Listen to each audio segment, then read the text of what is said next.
Tu comprends tout, mais pourtant tu recommences. Je vais te raconter une histoire très personnelle.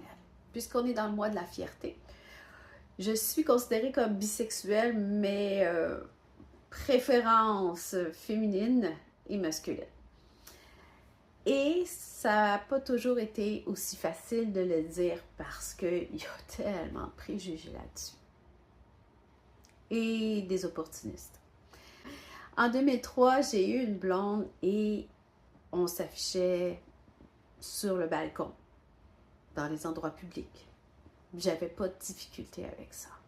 Par contre, un de mes amis n'était pas d'accord avec cette relation-là.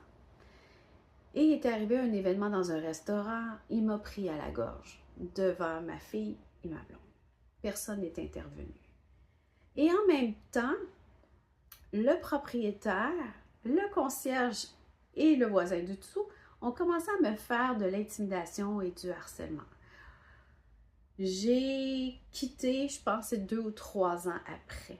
Mais ces événements-là, ils ont laissé des traces dans mes choix de relation. Je n'étais pas en sécurité si je devais m'afficher.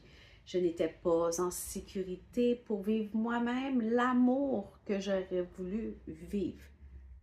Et je recommençais dans l'hétéronormativité, sachant qu'au fond de moi, ça ne fonctionnait pas. Tu vas peut-être me dire, ben oui, mais moi, je suis normale, je suis hétéro. C'était juste un exemple. Regarde-toi dans tes choix. Est-ce que tu restes dans une relation confortable pour ta sécurité, ton confort matériel? Alors, fais juste penser à ça, à l'impact de tes patterns. Puis, ça a été déclenché par quoi? Moi, j'ai eu beau faire plein de thérapies, sexo, cognitivo-behaviorisme, tout ça. Qu'est-ce qui m'a aidé davantage à mettre le doigt dessus pour pourquoi j'allais pas là? C'est l'art-thérapie. Et l'art-thérapie a été chercher quelque chose dans mon inconscient. Alors, j'ai été chercher la pièce manquante.